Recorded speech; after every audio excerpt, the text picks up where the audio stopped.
Imaginez une nuit d'hiver dans l'Europe du 14e siècle. Le givre s'insinue sur des murs de pierre assez épais pour résister aux armes de siège, mais impuissant face au froid glacial. À l'intérieur d'une maison à colombage, une famille se blottit autour d'un foyer central, leur souffle visible même à l'intérieur. La fumée tourbillonne vers un trou dans le toit de chaume, piquant les yeux et recouvrant les poumons à chaque inspiration. Le feu crépite et pétille, projetant des ombres dansantes sur des visages rougis à la fois par le froid et la chaleur. C'est la survie, version médiévale. Une négociation constante entre le besoin primaire de chaleur et la menace omniprésente des flammes qui la fournissent. Pour des millions d'Européens pendant 5 siècles, survivre à l'hiver signifiait accepter des dangers qui nous horrifieraient aujourd'hui.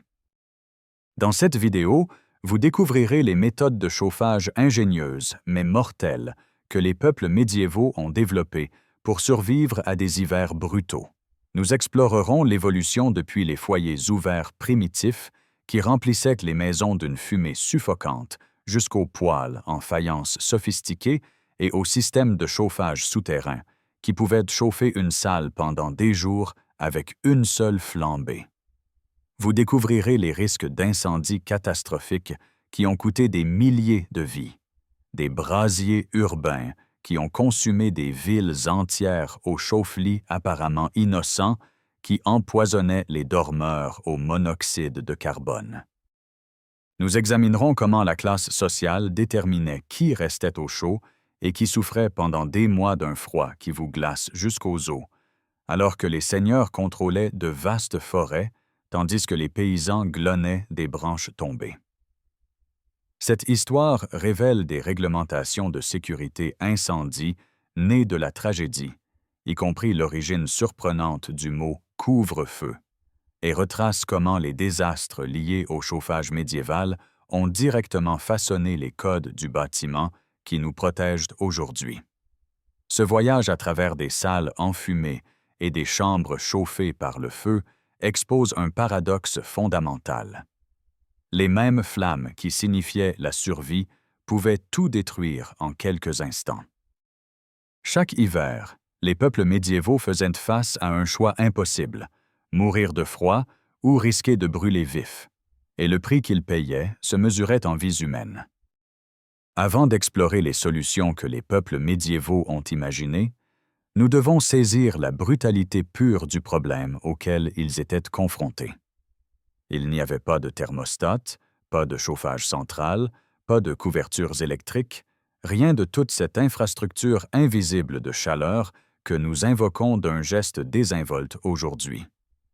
Lorsque les archéologues ont reconstruit des maisons de l'ère viking et mesuré les températures atteintes par les foyers centraux, les résultats ont été surprenants. Même avec un feu brûlant en continu, les intérieurs n'atteignaient que 15 à 17 degrés Celsius. C'est à peine au-dessus de ce que les normes de construction modernes considèrent comme inhabitable. Imaginez vous réveiller chaque matin dans une température équivalente à celle d'une journée d'automne fraîche passée à l'extérieur, sauf que ce n'est pas une brève marche jusqu'à votre voiture. C'est là que vous dormez, mangez, travaillez et élevez vos enfants pendant des mois de pénombre hivernale. Les réalités architecturales aggravaient la situation. Les grands châteaux de pierre, symboles de pouvoir et de permanence, étaient en fait des lieux de vie brutaux pendant les mois froids. Ces magnifiques murs épais qui pouvaient résister aux béliers et aux engins de siège n'offraient qu'une piètre défense contre l'assaut de l'hiver. De minuscules fenêtres, souvent non vitrées, laissaient entrer des courants d'air qu'aucun feu ne pouvait vaincre. Le froid rayonnait des surfaces en pierre, créant des poches d'air glacial qu'aucune superposition de vêtements ne pouvait entièrement repousser. Les habitants plus riches pouvaient avoir des cheminées dans plusieurs pièces, mais même celles-ci laissaient une grande partie des vastes espaces intérieurs à peine plus chauds que la cour extérieure. Pour les paysans dans leur chaumière en torchis d'une seule pièce, La situation était différente, mais non moins rude. Ces humbles structures combinaient des branches de sol tressées et plâtrées avec de la boue, une isolation étonnamment efficace lorsqu'elle était bien construite. Mais elles abritaient généralement non seulement les familles, mais aussi le bétail pendant l'hiver. La chaleur corporelle des animaux contribuait de manière mesurable à la survie, un détail qui en dit long sur les calculs désespérés pour se maintenir au chaud. Pourtant, le défi allait au-delà des simples limitations architecturales. Le problème du combustible révélait les inégalités criantes de la société médiévale. Les bois appartenaient aux seigneurs du domaine, qui les utilisaient pour leurs propres bénéfices et profits. Seuls ces propriétaires terriens avaient le droit d'abattre des arbres et de vendre le bois. Pour une maisonnée riche, l'accès à des forêts entières signifiait que la chaleur était principalement une question de logistique. Combien de bois les serviteurs pouvaient-ils transporter et empiler avant l'arrivée de l'hiver? Les paysans, qui ne possédaient aucune terre, faisaient face à une réalité bien différente. Il leur était interdit de couper des arbres pour le bois de chauffage. À la place, ils exerçaient ce qu'on appelait le droit de cablish, la permission de ramasser les branches abattues par le vent, les membres cassés et autres bois morts. Imaginez le travail que cela impliquait. Chercher des bouts de bois dans les forêts, les ramener à la maison sur son dos ou dans des charrettes rudimentaires, tout en sachant qu'environ 50 kg de bois dur seraient nécessaires chaque jour juste pour le chauffage et la cuisine. Les mathématiques de la survie étaient impitoyables. Tombez à court de combustible au milieu de l'hiver, et votre famille risquait les gelures, l'hypothermie, les maladies provoquées par une exposition prolongée au froid et à l'humidité. Pour les propriétaires de bétail, la mort des animaux pouvait signifier la famine l'année suivante. La conservation des aliments dépendait d'une gestion attentive du feu pour le fumage et la cuisson. Tout reposait sur le maintien des flammes pendant des mois d'obscurité. L'enjeu dépassait le simple inconfort. Les taux de mortalité hivernale augmentaient de manière significative, en particulier chez les pauvres, les personnes âgées et les très jeunes. Le choix était binaire et brutal. Trouver un moyen de produire de la chaleur ou périr. Ce désespoir a été le moteur de l'innovation. Les peuples médiévaux n'étaient pas des victimes passives, grelottant sans défense dans le noir. Au fil des siècles, ils ont développé des technologies de chauffage de plus en plus sophistiquées, chacune représentant une véritable ingéniosité limitée par les matériaux et les connaissances dont ils disposaient. Des foyers ouverts aux hypocoustes, des brassereaux portables aux merveilles architecturales comme les poêles en faïence allemands, l'histoire du chauffage médiéval est celle de la résilience et de la créativité humaine. Mais voici la part plus sombre de la vérité que nous explorerons dans les instants qui suivent. Chaque innovation qui apportait du confort introduisait également de nouveaux dangers. Bientôt, vous verrez comment les solutions mêmes qui sauvaient des vies ont également coûté des milliers à cause du feu, de la fumée et de gaz toxiques invisibles. Commençons par la solution la plus primitive mais la plus répandue. Le foyer central. Dans les maisons longues vikings et les premières salles médiévales à travers l'Europe, le feu brûlait dans une fosse au milieu de la pièce, la fumée montant, espérait-on, vers une ouverture dans le toit. Cette ouverture, appelée lanterneau, était essentiellement une structure en forme de lanterne avec des ouvertures latérales couvertes par des planches inclinées conçues pour empêcher la pluie et la neige d'entrer. L'aspect ingénieux était que ces lanterneaux pouvaient être fermés comme des stores à l'aide de cordes, permettant aux occupants de sceller l'ouverture une fois que le feu s'était réduit à l'état de charbon de bois, emprisonnant ainsi la chaleur à l'intérieur. Le concept était assez sensé. Contenir la chaleur tout en permettant à la fumée de s'échapper. La réalité, comme l'ont révélé les chroniques contemporaines et les expériences modernes, était considérablement plus sombre. Les archéologues, menant des expériences rigoureuses dans des maisons médiévales reconstruites, ont découvert ce que les sources écrites laissaient entrevoir depuis des siècles. C'étaient littéralement des lieux froids et enfumés. Malgré la combustion de quantités substantielles de combustible, les bâtiments restaient à peine au-dessus des températures extérieures. Plus troublant encore, les niveaux de fumée dépassaient de loin les normes de sécurité modernes pour la combustion de biomasse. En hiver, lorsque les occupants fermaient les volets contre le froid, l'air intérieur devenait épais d'une fumée âcre provenant du bois, de la tourbe ou de la bouse séchée. Les yeux piquaient constamment. Les poumons brûlaient à chaque respiration. Vêtements, cheveux, peau, tout absorbait l'odeur jusqu'à ce qu'elle devienne indissociable de l'existence humaine. Les cuisines médiévales européennes ont mérité le titre descriptif de « cuisine à fumer » pour d'excellentes raisons. L'air même que les gens respiraient était une soupe toxique de particules et de gaz. Des études récentes examinant le stress oxydatif et l'inflammation pulmonaire chez des volontaires vivant brièvement dans ces maisons reconstruites ont documenté des impacts significatifs sur la santé, même après une exposition de courte durée. Les peuples médiévaux ont enduré cet environnement pendant toute leur vie. Les conséquences à long terme auraient été graves. Problèmes respiratoires chroniques, capacité pulmonaire réduite, vulnérabilité accrue aux maladies. Les enfants élevés dans ces conditions avaient des poumons qui n'ont jamais connu d'air vraiment pur. Pourtant, les sources historiques mentionnent rarement explicitement ces impacts sur la santé, peut-être parce qu'ils étaient si universels qu'ils semblaient anodins. Pourquoi des millions de personnes ont-elles toléré des conditions aussi brutales? La réponse révèle le peu de choix qui s'offrait aux gens ordinaires. Pour les paysans, il n'y avait pas d'alternative. Utiliser un foyer central ou mourir de froid. Le même feu servait à de multiples fins. Cuisine, chauffage, lumière et centre social où les familles se réunissaient. La fumée apportait un avantage inattendu. La nourriture suspendue dans les chevrons pour être séchée était conservée par l'exposition constante, et les insectes trouvaient l'environnement considérablement moins hospitalier. L'adaptation humaine est remarquable.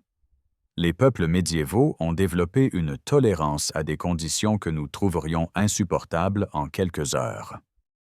Un visiteur de notre époque s'enfuirait en s'étouffant d'une chaumière enfumée, les yeux larmoyants, les poumons à bout de souffle. Les habitants le remarqueraient à peine, leur corps s'étant adapté au fil d'années d'exposition constante.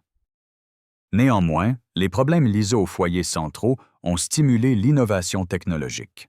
La fumée rendait la vie intérieure misérable, réduisant la visibilité et recouvrant chaque surface d'une suie grasse. Plus urgent encore, le risque d'incendie s'aggravait à mesure que les ambitions architecturales s'étendaient. Lorsque les salles ont été surélevées à un deuxième étage, un développement associé à une prospérité accrue et à des considérations défensives, un foyer central à un étage supérieur avec du bois en dessous devenait incroyablement dangereux. Les étincelles pouvaient enflammer les planches de bois. Les cendres chaudes pouvaient couver sans être remarquées jusqu'à ce qu'elles s'embrasent. Les toits de chaume au-dessus étaient toujours vulnérables.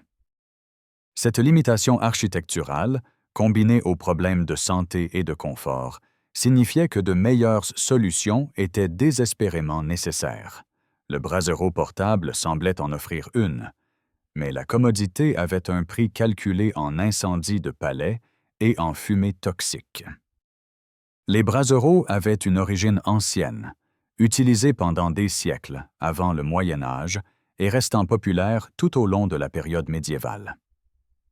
Imaginez un plat en métal couvert, souvent monté sur 3 pieds pour la stabilité, à l'intérieur duquel rougeoyaient des braises chaudes prises d'un feu principal. Avec un soufflet, ces charbons pouvaient être ravivés vigoureusement, rayonnant de la chaleur dans la direction souhaitée. L'attrait était évident. Une chaleur portable que l'on pouvait déplacer de pièce en pièce pour chauffer de grands espaces pleins de courants d'air ou pour sécher des objets spécifiques. Besoin de chasser le froid d'une chambre. Apporter un brasero. Envie de sécher des vêtements ou du linge mouillé.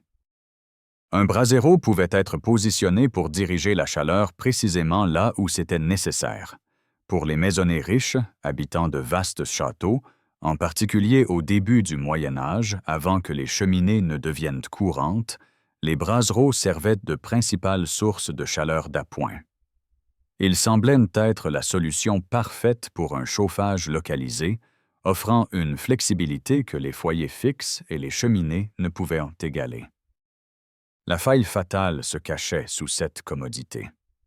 Les braseros représentaient un risque d'incendie énorme et une source de fumée dangereuse, une combinaison qui s'avérerait catastrophique à plusieurs reprises. Considérez le mécanisme.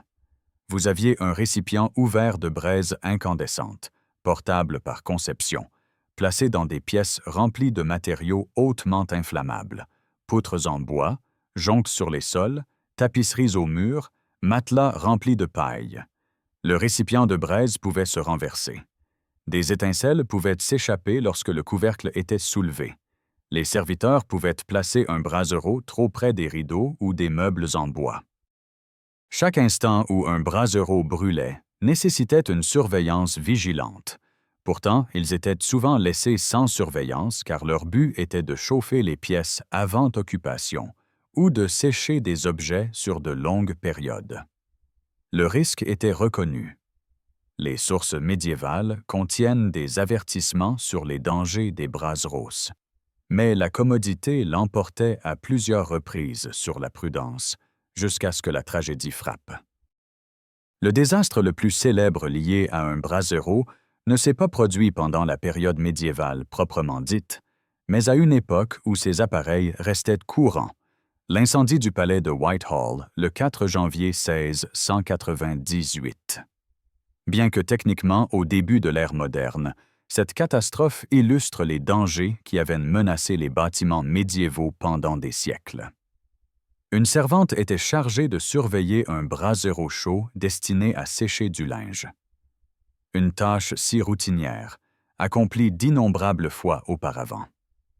Mais elle a quitté l'appareil des yeux, peut-être appelée brièvement, peut-être simplement distraite. Le linge a pris feu. Les flammes se sont propagées avec une vitesse effroyable à travers le tissu, atteignant les poutres en bois, enflammant les lambris.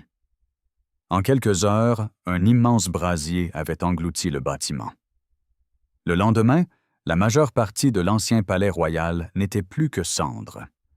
Des siècles d'histoire, des artefacts inestimables, des trésors architecturaux. Tout a été détruit parce qu'une personne a détourné le regard d'un brasero pendant un instant fatal. Au-delà du risque d'incendie, les braseros posaient une autre menace insidieuse. Les fumées. La combustion de charbon de bois dans des espaces clos produit du monoxyde de carbone, un gaz inodore et invisible qui tue en se liant à l'hémoglobine dans le sang plus facilement que l'oxygène. Les victimes deviennent somnolentes, confuses, puis inconscientes, ne réalisant souvent pas qu'elles sont en danger avant qu'il ne soit trop tard. Les peuples médiévaux n'avaient aucune connaissance de la chimie ou des gaz invisibles, mais ils reconnaissaient que les fumées des braseros étaient nocives. Les petites chambres fermées avec un brasero pour la chaleur devenaient des pièges mortels. Combien de personnes se sont endormies dans une pièce chaude pour ne jamais se réveiller? Les archives historiques sont frustrants de constater le peu de sources sur de tels accidents courants. Le schéma se répétait à travers l'Europe. La commodité l'emportait sur la prudence jusqu'à ce que la catastrophe frappe. Cela nous amène à une question cruciale. Si les braseros étaient si dangereux, pourquoi les gens continuaient-ils à les utiliser? La réponse réside dans l'absence d'alternatives efficaces pour le chauffage portable. Les foyers fixes et les cheminées ne pouvaient pas chauffer tous les recoins d'un vaste château ou d'une grande maison. Lors des nuits glaciales, le choix semblait clair. Risquer le brasero ou subir des températures glaciales. Les peuples médiévaux, comme les gens de toutes les époques, acceptaient des risques mortels lorsqu'ils semblaient nécessaires à la survie, ou même simplement pour un confort de base. Ce schéma, troquer la sécurité contre la chaleur, apparaît tout au long de l'histoire du chauffage médiéval. Descendons sous le plancher pour examiner l'une des innovations les plus ingénieuses de l'Europe médiévale, l'hypocauste à accumulation de chaleur, une merveille d'ingénierie qui a tiré les leçons des erreurs romaines. Les hypocaustes romains étaient des triomphes d'ingénierie, des systèmes souterrains où des esclaves alimentaient continuellement des feux, chauffant de l'air qui circulait sous des planchers surélevés. Les bains publics et les riches villas restaient chauds grâce à ces brasiers rugissant constamment. Mais cette technologie avait un prix mortel. L'empoisonnement au monoxyde de carbone a tué de nombreux Romains dans ces mêmes bains qu'ils avaient construits pour la santé et les loisirs. Sans joints adéquats et une gestion efficace du flux d'air, les feux brûlants en continu généraient des concentrations létales de gaz. Lorsque la civilisation romaine s'est effondrée en Europe occidentale, la plupart de la technologie de l'hypocauste a disparu avec elle. Puis, au 14e siècle, quelque chose de remarquable s'est produit. Les constructeurs médiévaux d'Europe du Nord ont réimaginé l'hypocauste, introduisant une modification révolutionnaire qui a résolu le problème romain du monoxyde de carbone tout en améliorant réellement l'efficacité. L'innovation médiévale était d'une simplicité trompeuse mais profondément efficace. Ils empilaient des pierres de granit de 40 à 50 cm de diamètre au-dessus de la voûte du four. Ces pierres absorbaient une chaleur énorme pendant le processus de chauffe, puis la libéraient lentement au cours des jours suivants. La différence cruciale par rapport au système romain était un fonctionnement intermittent plutôt que continu. Le feu était allumé, brûlait intensément pendant plusieurs heures, puis était complètement éteint et nettoyé. Ce n'est qu'après l'extinction complète du feu que les évents étaient ouverts pour permettre à l'air chaud des pierres de monter dans les pièces supérieures. Cela signifiait pas de fumée, pas de monoxyde de carbone, pas de gaz toxique entrant dans les espaces de vie. Juste une chaleur propre et rayonnante, maintenue pendant des périodes remarquables. Les détails de construction révèlent une ingénierie sophistiquée. Dans les maisons privées, le four souterrain mesurait 1 à 2 mètres de long, un peu plus d'1 mètre de large et 50 à 60 cm de haut. Une voûte en berceau avec des arcs en briques soutenait le tas de pierres au-dessus. Pendant la chauffe, le conduit de fumée était fermé par un registre, forçant la chaleur dans le tas de pierres. Une fois le feu éteint et le four nettoyé, des évents dans le sol s'ouvraient pour libérer la chaleur dans les pièces supérieures. La performance de ces systèmes était extraordinaire, documentée par une célèbre expérience menée au château de Malbork en 1822. Une seule chauffe de seulement 3 heures et demie a fait passer une salle de 850 mètres carrés de 6 degrés Celsius à 22 degrés et demi-Celsius en seulement 20 minutes. La partie vraiment remarquable est venue après.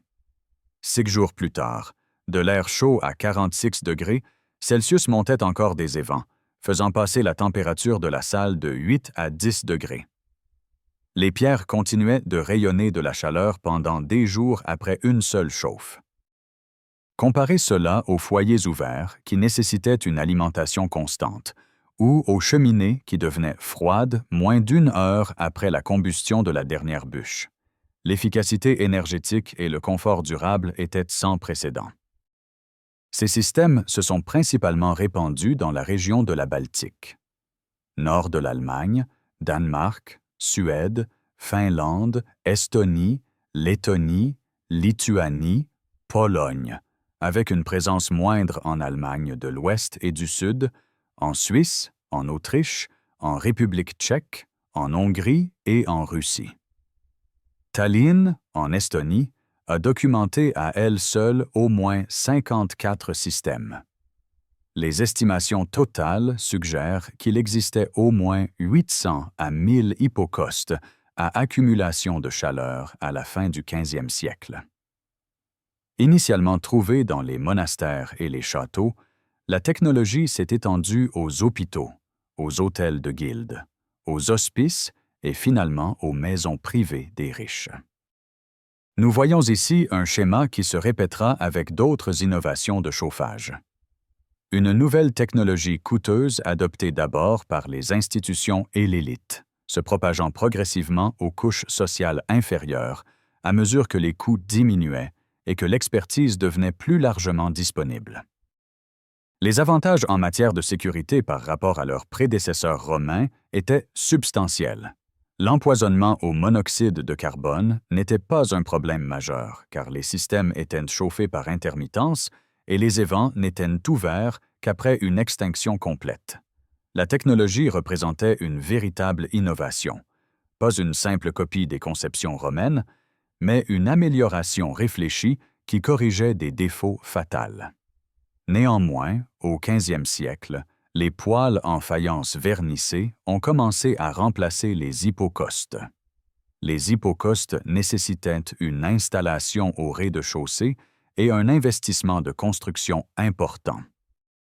Les poêles en faïence pouvaient être construits n'importe où, même aux étages supérieurs, offrant une commodité qui l'emportait sur les avantages d'efficacité de l'hypocoste. Autour de l'an 1300, des dessins et des peintures ont commencé à représenter une technologie qui allait transformer la vie domestique du nord de l'Europe, le Kachelofen, ou poêle en faïence. Ce furent les premiers véritables appareils de chauffage de l'histoire de l'humanité, représentant une rupture révolutionnaire avec les feux ouverts et les méthodes primitives. Contrairement aux foyers et aux cheminées qui rayonnaient la chaleur de manière dispendieuse, les poêles en faïence étaient des dispositifs conçus pour extraire le maximum de chaleur de chaque morceau de combustible. Un métier spécialisé s'est développé. Des artisans appelés Hafnermeister, des maîtres poêliers dont les compétences étaient distinctes de la maçonnerie générale. La conception ingénieuse incorporait plusieurs innovations fonctionnant de concert. Une chambre de combustion relativement grande était entourée de carreaux de céramique et reliée à un passage labyrinthique de briques réfractaires, à travers lequel les gaz chauds et la fumée voyageaient lentement avant de sortir. Ce parcours prolongé permettait une extraction maximale de la chaleur des gaz de combustion. Le principe de la masse thermique était essentiel. Les carreaux de céramique et les briques réfractaires étaient conçus spécifiquement pour la rétention de chaleur. La brique réfractaire retient 80% de chaleur en plus que les métaux ferreux, tandis que sa conductivité thermique n'est que d'un 45e de celle du fer ou de l'acier. Cette combinaison signifiait que les matériaux absorbaient une chaleur énorme pendant la combustion, puis la rayonnaient lentement pendant des heures. Les carreaux eux-mêmes devenaient des surfaces chaudes qui pouvaient chauffer une pièce longtemps après que le feu se soit éteint. La performance était révolutionnaire pour ceux qui pouvaient s'offrir ces appareils. Une seule flambée pouvait chauffer une maison bien isolée pendant 6 à 12 heures après l'arrêt du feu. Allumer un feu le matin, s'en occuper brièvement, puis profiter de la chaleur tout au long de la journée sans ajouter de combustible. Pour les personnes habituées à alimenter constamment des foyers affamés, cela représentait un bond de géant en termes de confort et de commodité. La chaleur rayonnante des carreaux chauds était plus confortable que l'air chaud et les flammes directes des cheminées. Qui pouvait s'offrir cette innovation? Initialement, les maisons riches, les hôtels de guildes et les monastères, des institutions et des individus ayant le capital pour investir dans une construction coûteuse nécessitant des artisans qualifiés. Un poêle en faïence n'était pas quelque chose que l'on pouvait bricoler avec des matériaux locaux. Il exigeait des briques techniques, des passages internes soigneusement construits, des carreaux de céramique spécialement conçus, une installation correcte garantissant l'intégrité structurelle et la sécurité incendie. L'investissement était substantiel. Au fil du temps, à mesure que l'expertise se répandait et que les méthodes de construction se perfectionnaient, les poêles en faïence sont devenus plus accessibles aux ménages urbains de la classe moyenne. Les paysans ruraux, cependant, ont continué à dépendre de foyers primitifs. La fracture sociale dans la technologie du chauffage reflétait des inégalités plus larges. La richesse déterminait non seulement ce que vous mangiez ou portiez, mais aussi si vous enduriez l'hiver dans une misère enfumée, ou si vous profitiez d'heures de chaleur propre et rayonnante d'une seule flambée. Les carreaux de céramique offraient des surfaces pour l'expression artistique. Imagerie religieuse, symboles héraldiques, motifs décoratifs. Les exemples qui ont survécu montrent un savoir-faire remarquable. Un poêle en faïence est devenu un symbole de statut social, annonçant la richesse de son propriétaire et son accès à des artisans qualifiés. Les poêles en faïence ont dominé la technologie du chauffage en Europe centrale à partir du 14e siècle. Contrairement aux hypocaustes qui nécessitaient une installation au rez-de-chaussée, un poêle en faïence pouvait être construit n'importe où, y compris aux étages supérieurs. Il combinait efficacité, sécurité et esthétique d'une manière qu'aucune technologie précédente n'avait atteinte. Pourtant, pour de nombreux Européens, en particulier en Angleterre et en France, une autre innovation s'avérerait plus influente: la cheminée et son foyer. Quelque part au 11e ou 12e siècle en Europe du Nord, un constructeur inconnu a fait une percée conceptuelle. Retirer le feu du sol, le placer dans le mur, puis construire un conduit pour évacuer la fumée de manière fiable à l'extérieur. La cheminée était née, ce que les sources contemporaines ont appelé une avancée considérable dans la construction de maisons et de châteaux. La plus ancienne cheminée anglaise documentée est apparue au donjon de Conisbrough vers 1185. Au milieu du 12e siècle, les nobles anglais et français construisaient activement des châteaux et des maisons en pierre équipés de cette innovation qui résolvait en grande partie le problème de la fumée, l'évacuant de manière fiable à l'extérieur plutôt que par un trou dans le toit. La transformation architecturale fut profonde et immédiate. Avant les cheminées, de hauts plafonds étaient nécessaires pour empêcher les étincelles d'atteindre les toits de chaume ou les poutres des étages supérieurs. Un foyer central exigeait un espace vertical pour disperser en toute sécurité la chaleur et la fumée. Après les cheminées, les pièces pouvaient être construites plus petites avec des plafonds beaucoup plus bas, chauffant la zone de manière plus uniforme et efficace. La même quantité de combustible qui chauffait à peine une vaste salle pouvait rendre une chambre plus petite véritablement confortable. Plusieurs pièces d'un même bâtiment pouvaient chacune avoir leur propre foyer, tous évacuant par des cheminées dans les murs. Cela a permis un changement révolutionnaire. Des salles communes où tout le monde se rassemblait autour d'un feu central à des chambres privées et intimes, avec des foyers individuels, la vie de famille, l'interaction sociale, l'intimité, l'architecture domestique, tout s'est transformé parce que la fumée pouvait être évacuée de manière fiable sans nécessiter un trou dans le toit. La révolution sociale fut tout aussi significative. Les Allemands ont créé des Stuben, des salons chauffés qui sont devenus des espaces familiaux privés. Les Européens de l'Ouest ont développé des chambres de retrait où l'on pouvait se retirer de la salle commune pour profiter du calme, de la chaleur et de l'intimité. Avant les cheminées, la vie médiévale était largement communautaire par nécessité. Tout le monde se rassemblait autour du feu central car c'est là que se trouvait la chaleur. Avec les cheminées permettant d'avoir plusieurs pièces chauffées, l'intimité est devenue possible. Les familles pouvaient se séparer des serviteurs, les parents des enfants. L'évolution du rassemblement communautaire vers des espaces plus petits et intimes a reflété et permis des changements dans les normes sociales concernant la famille et la vie domestique. Les premières cheminées, cependant, comportaient leurs propres dangers. Les premières versions étaient souvent en bois, un choix manifestement dangereux lorsque le but était de canaliser la fumée chaude et les étincelles. Les cheminées en bois ont causé de fréquents incendies de maisons, enseignant de douloureuses leçons sur le choix des matériaux. Au fur et à mesure que le Moyen Âge avançait, la brique et la pierre ont remplacé le bois dans la construction des cheminées. Les hottes de cheminée, des structures conçues pour capter et diriger la fumée des foyers, étaient également souvent et dangereusement construites en bois au départ. La courbe d'apprentissage fut abrupte et coûteuse, payée en bâtiments incendiés et en vies perdues. Les codes du bâtiment et les pratiques de construction ont évolué pour exiger des matériaux résistants au feu, chaque réglementation étant généralement rédigée en réponse à une tragédie.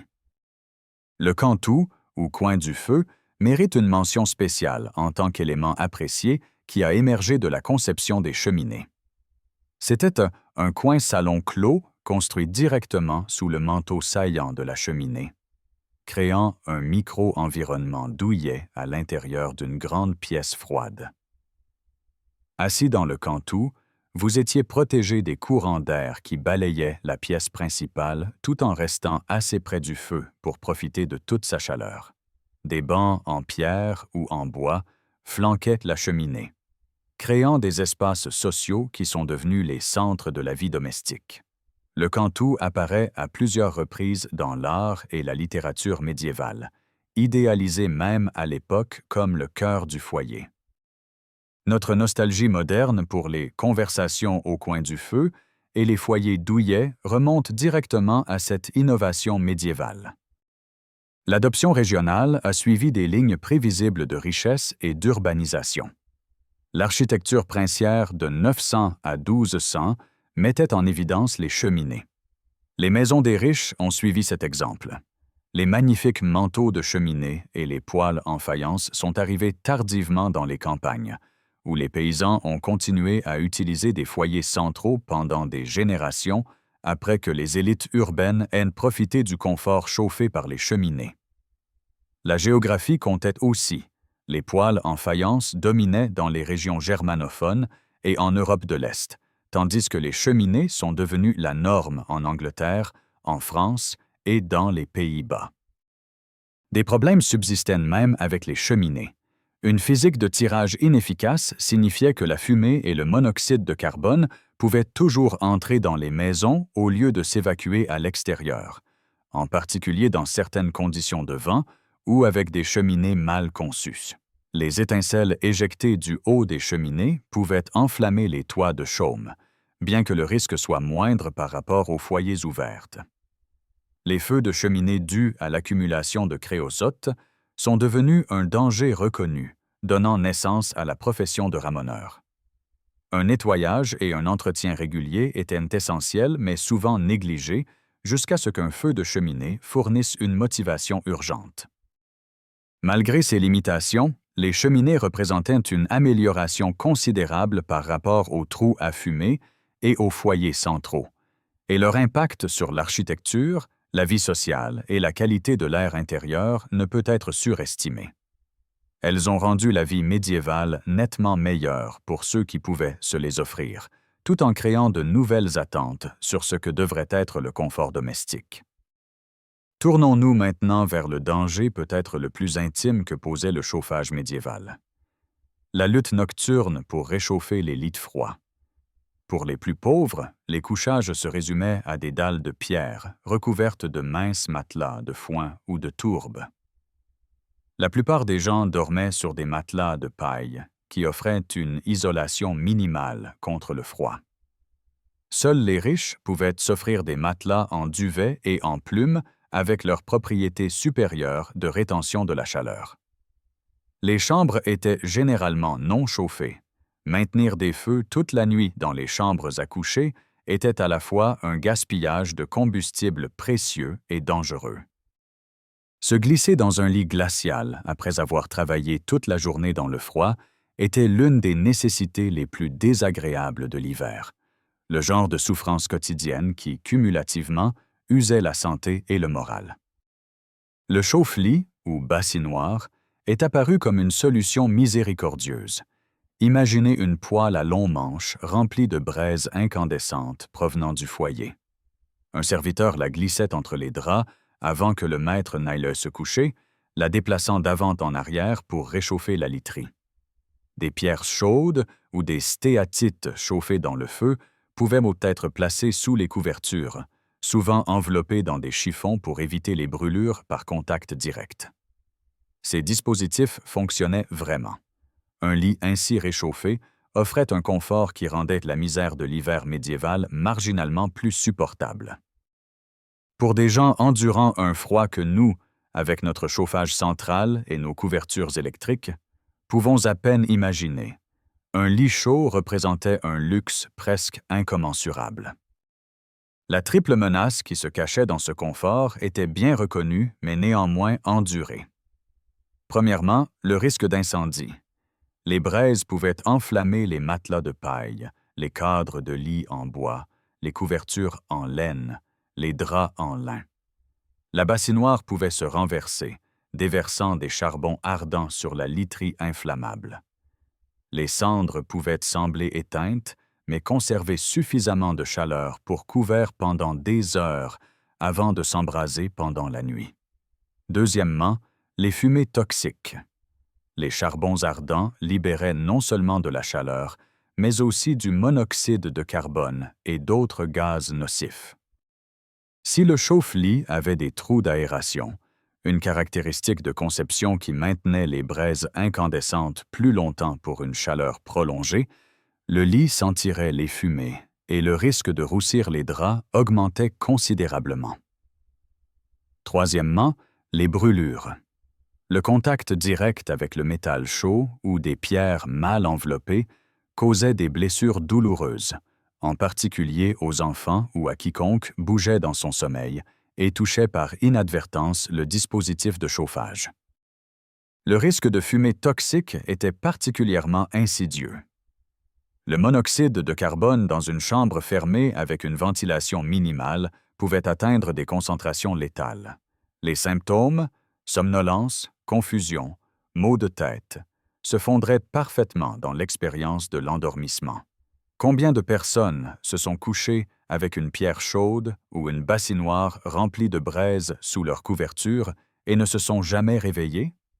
Les sources médiévales documentaient rarement de tels accidents domestiques courants. Les archives historiques sont frustrants de constater le silence des sources sur la mort des gens ordinaires pour des causes banales. Nous avons des chroniques détaillées des batailles et des couronnements, mais le serviteur mort d'un empoisonnement au monoxyde de carbone dans une arrière-chambre ne méritait aucune mention dans les annales historiques. Pourtant, le danger était reconnu.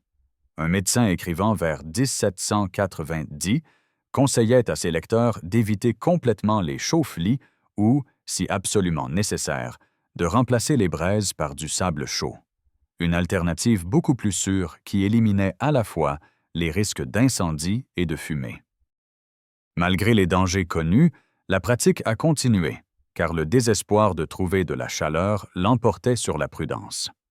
Quand vous avez passé 14 heures à des températures à peine supérieures au point de congélation, quand vos pieds vous font mal de froid et que vos mains sont raides et douloureuses, quand vous savez que vous glissez dans un lit glacial signifie frissonner pendant 1 heure avant que la chaleur corporelle ne le réchauffe assez pour dormir, dans ce contexte, les risques d'un chauffe-lit semblent acceptables. Ce schéma se répétait tout au long du chauffage médiéval. Les gens acceptaient sciemment des dangers mortels, parce que l'alternative était une souffrance qu'ils trouvaient insupportable. Le calcul n'était pas l'ignorance, mais le désespoir. Les chauffe-mains pour l'élite présentaient les mêmes risques fondamentaux sous forme portable. Des exemples du XIIe siècle, composés de deux moitiés qui se dévissaient pour accéder à une coupelle en fer contenant du charbon de bois extrêmement chaud, ont survécu dans les collections des musées. Les prêtres les utilisaient couramment pendant la messe. Ou rester immobiles dans des églises non chauffées pendant de longues périodes serait autrement insupportable. Encore une fois, brûler du charbon de bois dans un récipient en métal signifiait des fumées de monoxyde de carbone, obligeant l'utilisateur à trouver un équilibre entre la chaleur et le risque d'empoisonnement. La richesse n'éliminait pas le danger, elle ne faisait qu'en changer la forme. Le seigneur avec son chauffe-main faisait face au même danger de gaz invisible que le paysan, avec des braises sous sa couverture.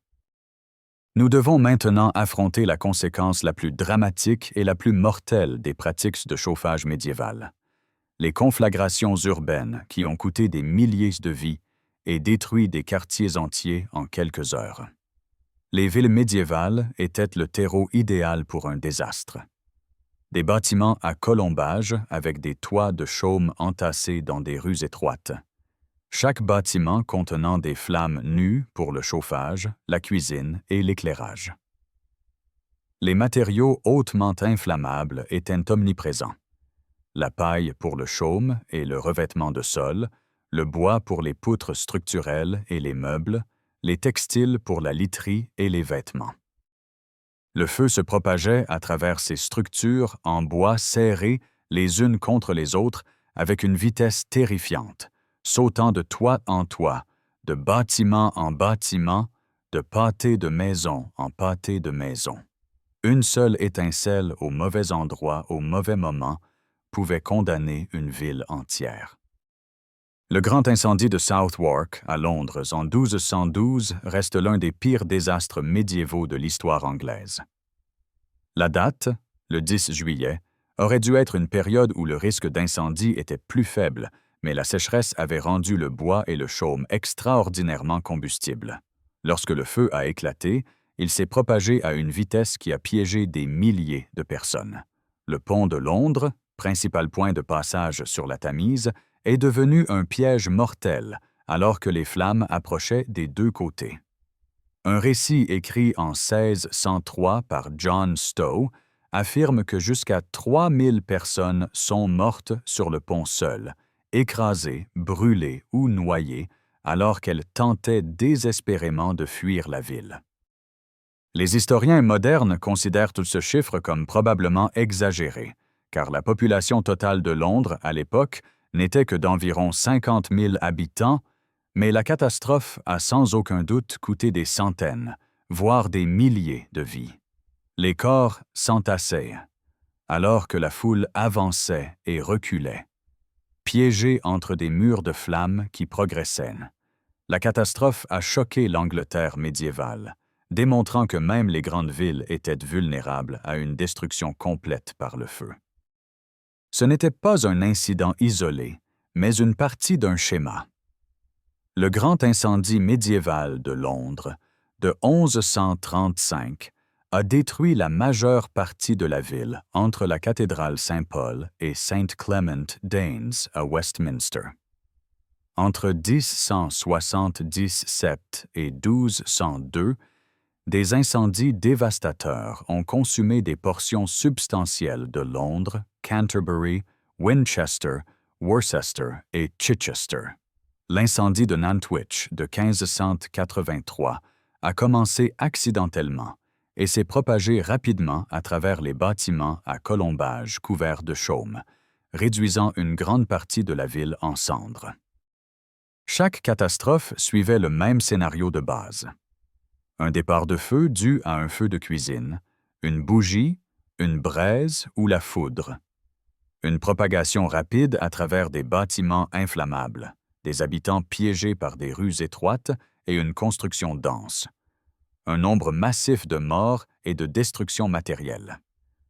La flamme était utilisée pour tant de tâches quotidiennes que les sources d'ignition étaient partout, tout le temps.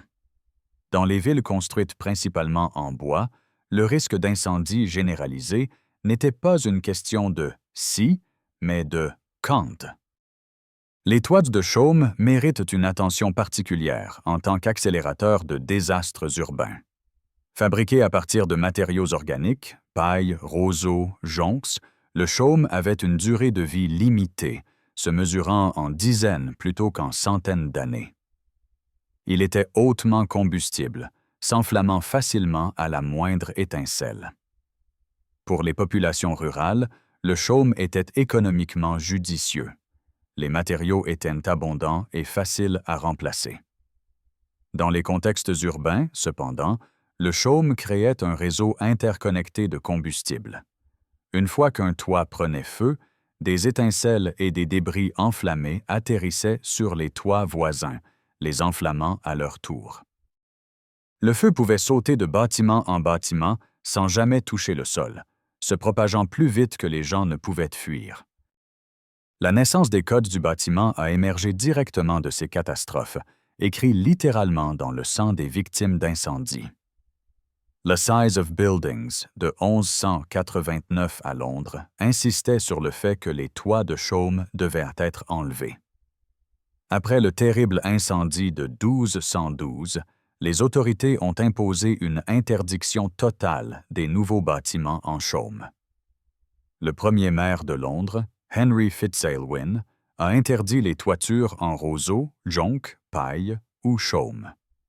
Les règlements de construction ont rendu obligatoire pour toutes les nouvelles maisons d'être couvertes de tuiles, de bardeaux ou de planches. Les toits de chaume existants devaient être recouverts de plâtre dans les 8 jours sous peine de démolition. Un mandat extraordinaire qui révèle à quel point les autorités prenaient la menace au sérieux. Ce furent parmi les premières réglementations de sécurité incendie de l'histoire européenne, des codes du bâtiment primitif visant à prévenir de futurs désastres. L'application s'est avérée extraordinairement difficile, cependant. Malgré les réglementations, les bâtiments en chaume ont continué d'exister à Londres pendant des siècles. La réalité économique l'emporta sur le mandat légal. La pierre et la tuile étaient chères. Le chaume était bon marché. Les propriétaires contournaient les réglementations. Les résidents pauvres ne pouvaient pas se permettre d'alternatives. Les agents d'application étaient corrompus ou débordés. La présence continue du chaume a contribué à la gravité du grand incendie de Londres en 1666, plus de 4 siècles après que les toits de chaume aient été supposément interdits. Les lois sur le papier ne signifiaient rien sans une application cohérente et un soutien économique à la conformité.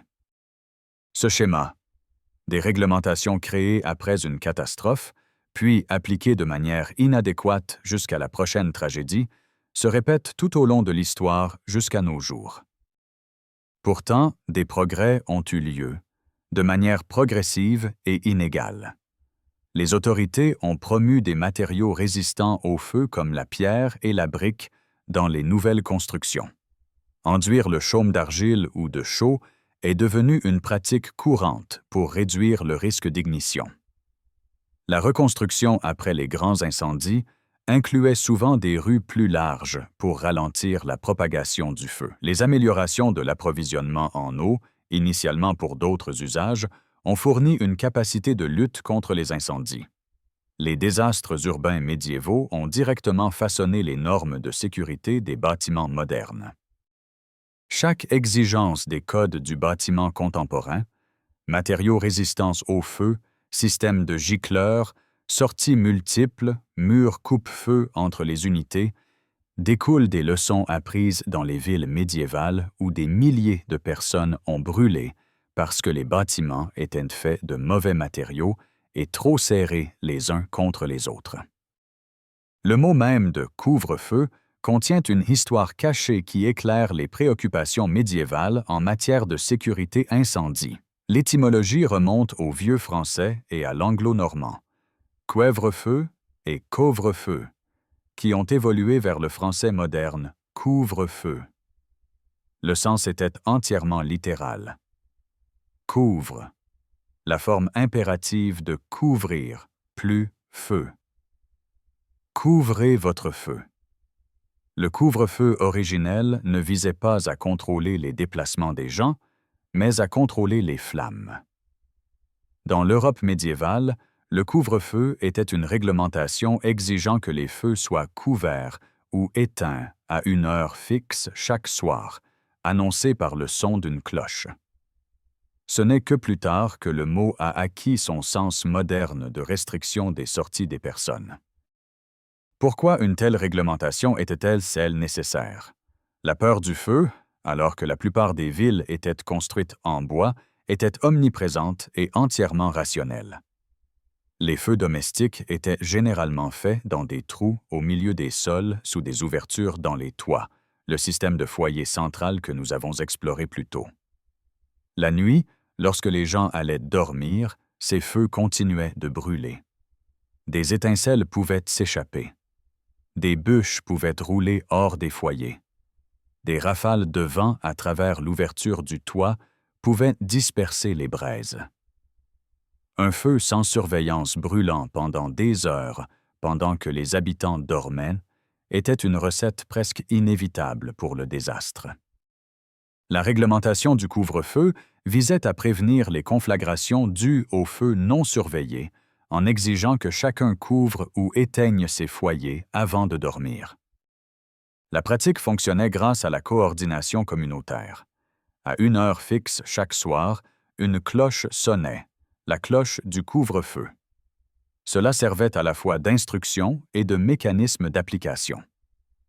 En entendant la cloche, les ménages étaient légalement obligés de couvrir leur feu avec des dispositifs spéciaux appelés couvre-feu, des ustensiles en terre cuite, en céramique, en laiton, en cuivre ou en fer spécialement conçus pour couvrir les braises et réduire l'apport d'oxygène, faisant ainsi mourir les feux en toute sécurité. Le but n'était pas l'extinction complète, ce qui aurait signifié des foyers froids le matin nécessitant un rallumage laborieux, mais plutôt de réduire les feux à des braises minimales qui présentaient peu de danger de s'échapper. La pratique anglaise montre l'évolution des réglementations de sécurité incendie. La légende a longtemps soutenu que Guillaume le Conquérant a introduit le couvre-feu comme une mesure de répression politique, forçant les Saxons conquis à éteindre les lumières à une heure précoce. La recherche historique moderne ne trouve aucune preuve précoce soutenant cette affirmation.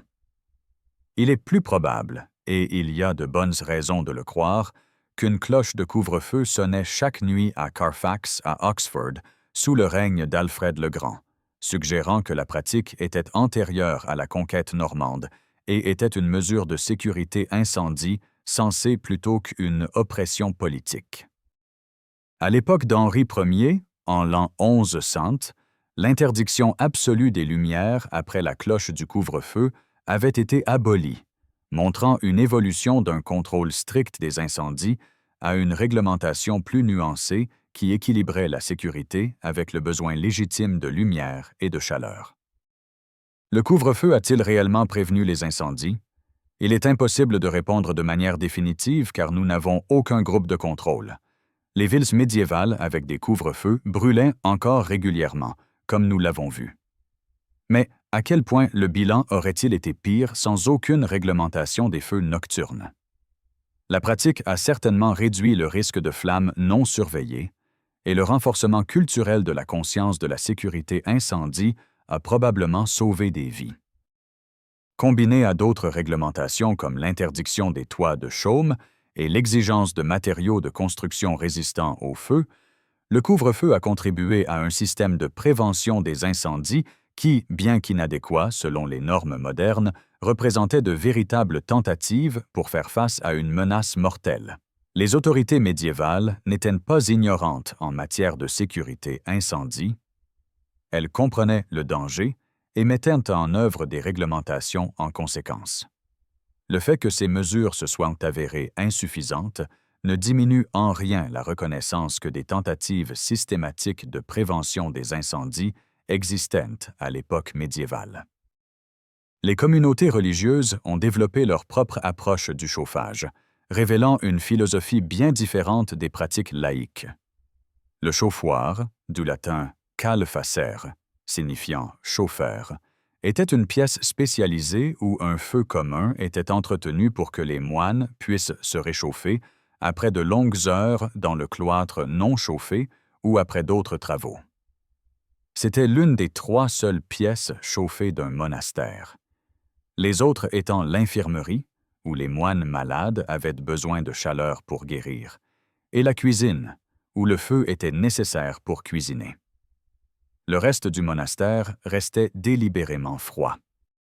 Chapelle, dortoir, scriptorium, où les moines copiaient des manuscrits. Tous étaient non chauffés, obligeant les habitants à endurer des conditions à peine supérieures aux températures extérieures. L'architecture du chauffoir variait selon l'ordre monastique. Dans la plupart des monastères, c'était simplement une grande pièce avec 1 ou 2 cheminées. Les monastères cisterciens, engagés dans une interprétation particulièrement stricte des règles monastiques, construisaient souvent le chauffoir comme un bâtiment séparé, soulignant sa nature exceptionnelle. De nombreux chauffoirs avaient un étage supérieur construit au-dessus de la salle de chauffage, servant de salle des archives où les chartes, les actes et les documents juridiques étaient conservés. La chaleur montant d'en bas gardait ces précieux documents au sec et empêchait la détérioration due à l'humidité qui sévissait dans les espaces non chauffés. Un avantage pratique d'un système de chauffage par ailleurs limité. Une discipline saisonnière régissait même cette chaleur minimale. Le feu était allumé à la Toussaint, le 1er novembre, et on le laissait brûler jusqu'au Vendredi saint, qui tombait entre le 20 mars et le 23 avril selon l'année. Cela signifiait environ 5 mois de chaleur disponibles par an. Pendant les 7 mois restants, y compris le début du printemps et la fin de l'automne, où les températures pouvaient encore être assez froides, les moines enduraient sans aucun feu pour se réchauffer. La pratique reflétait les valeurs monastiques où le froid était considéré comme spirituellement purifiant et le confort était vu comme une voie potentielle vers le péché et la mondanité. Un chauffage limité renforçait les idéaux ascétiques de la vie monastique. L'inconfort physique était accepté, voire adopté, comme faisant partie de la discipline spirituelle. La philosophie derrière cette approche contrastait vivement avec les maisonnées riches laïques qui chauffaient plusieurs pièces et recherchaient un confort maximal. Les monastères considéraient la chaleur comme un privilège soigneusement rationné, pas un droit. L'accès était collectif plutôt qu'individuel. Une pièce chaude partagée par toute la communauté plutôt que des chambres personnelles chauffées selon les préférences individuelles. Le chauffoir est devenu un espace social où les moines se rassemblaient non seulement pour la chaleur physique, mais aussi pour la rare occasion de converser et d'assouplir les règles contre la parole. Le feu commun remplissait des fonctions sociales et psychologiques au-delà de la simple augmentation de la température. Que nous apprend cette approche monastique sur le chauffage médiéval plus largement? Elle démontre que le chauffage était compris comme un luxe contrôlable, quelque chose à gérer et à rationner selon des valeurs et des priorités. Même les institutions religieuses, qui rejetaient théoriquement les conforts du monde, acceptaient les risques d'incendie pour un minimum de chaleur plutôt que d'endurer un froid complet. L'approche collective, une pièce chaude plutôt qu'un chauffage individuel, modelait une utilisation efficace des ressources, bien que rude selon toute norme moderne. La conservation du combustible grâce à des ressources partagées était logique lorsque les réserves de bois étaient limitées et coûteuses. La chaleur mesurée du monastère révèle la sophistication médiévale concernant le chauffage en tant que ressource nécessitant une gestion réfléchie et non quelque chose à consommer sans considération du coût et du danger. La lutte médiévale avec le chauffage révèle un dilemme humain fondamental. La tension entre le confort et la sécurité, entre la survie et le risque, entre l'innovation et les conséquences imprévues. Chaque avancée apportait de nouveaux dangers, en même temps que des améliorations. Les foyers ouverts remplissaient les poumons de fumée, mais maintenaient les familles en vie. Les braises roses offraient une chaleur portable, mais incendiaient des palais. Les hypocaustes atteignaient une efficacité remarquable, mais descendaient d'une technologie qui empoisonnait les Romains. Les poêles en faïence ont révolutionné le chauffage pour les riches tout en creusant les inégalités. Les cheminées ont transformé l'architecture, mais ont commencé comme des structures en bois qui prenaient feu. Les chauffe-lits rendaient les nuits froides supportables au prix de l'asphyxie et des brûlures. Le coût humain doit être reconnu honnêtement. Des centaines, voire des milliers de personnes sont mortes dans le seul incendie de Londres de 1212. D'innombrables autres ont péri dans des conflagrations urbaines à travers l'Europe. Un nombre inconnu est mort d'empoisonnement au monoxyde de carbone. L'exposition chronique à la fumée a contribué à des maladies respiratoires qui ont raccourci des vies. Le prix de la chaleur se mesurait en vies humaines. Pourtant, l'alternative était de mourir de froid. L'innovation médiévale est souvent négligée, obscurcie par l'étiquette des « âges sombres ». Mais les technologies de chauffage que nous avons examinées prouvent le contraire. Les hypocaustes à accumulation de chaleur ont résolu le problème romain du monoxyde de carbone tout en augmentant l'efficacité. Les poêles en faïence ont été les premiers véritables appareils de chauffage, combinant masse thermique et conception ingénieuse. Les cheminées ont déclenché une révolution architecturale. Les codes du bâtiment sont nés de la tragédie, représentant une prévoyance réglementaire. Les peuples médiévaux innovaient constamment malgré de dures contraintes. L'accès à la chaleur était déterminé par la classe sociale en termes crus. Les seigneurs contrôlaient les forêts. Les paysans ramassaient des restes. Les maisonnées riches profitaient des cheminées et des poêles en faïence. Les familles pauvres s'étouffaient avec la fumée des foyers centraux. Un riche marchand pouvait être véritablement à l'aise, tandis qu'un paysan dans la rue voisine grelottait sur un matelas de paille, dans une chaumière enfumée à peine plus chaude que le sol gelé à l'extérieur. Nous oublions que la chaleur était autrefois un luxe rationné par la richesse, et non un droit fondamental. En regardant en arrière de notre point de vue, nous tenons pour acquise une chaleur sûre et abondante. Nous invoquons la chaleur d'un geste, protégé par des détecteurs de fumée, des alarmes de monoxyde de carbone, des matériaux résistants au feu, des codes du bâtiment. Tous hérités des désastres médiévaux. Notre confort est bâti sur des siècles d'essais, d'erreurs et de tragédies. La technologie comporte toujours des risques à côté de ses avantages. Les réglementations sont écrites dans le sang de ceux qui sont morts, avant que quiconque ne comprenne le danger. L'innovation est motivée par une nécessité désespérée. L'inégalité sociale persiste dans l'accès au confort de base. Ces schémas transcendent la période médiévale. Ils restent avec nous aujourd'hui dans les débats sur la qualité de l'air intérieur, la précarité énergétique et le coût environnemental du chauffage. Les peuples médiévaux faisaient face à un choix impossible: mourir de froid ou risquer les flammes. Ils ont choisi la chaleur, accepté les dangers et innové dans des contraintes brutales. Chaque génération s'est appuyée sur les connaissances précédentes, s'améliorant progressivement, apprenant des désastres. Le progrès se mesurait en petits gains sur des siècles, des trous à fumer aux cheminées, des foyers centraux aux poêles en faïence, des structures en bois aux bâtiments en pierre qui résistaient au feu. L'histoire du chauffage médiéval est finalement une histoire de résilience humaine face à des conditions difficiles. Merci de vous être joint à cette exploration.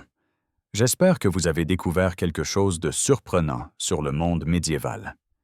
L'ingénierie sophistiquée des hypocaustes, les incendies urbains catastrophiques, la véritable origine du couvre-feu, ou peut-être la prise de conscience que les peuples médiévaux n'étaient pas ignorants, mais innovaient constamment dans les limites auxquelles ils étaient confrontés. Si vous avez apprécié ce voyage à travers des salles enfumées et des chambres chauffées par le feu, mettez un j'aime à cette vidéo et abonnez-vous pour plus d'histoires cachées du monde médiéval, où l'ingéniosité humaine affrontait constamment les dures réalités de la survie. Laissez un commentaire pour nous dire ce qui vous a le plus surpris. D'ici la prochaine fois, restez au chaud et soyez reconnaissants pour votre thermostat.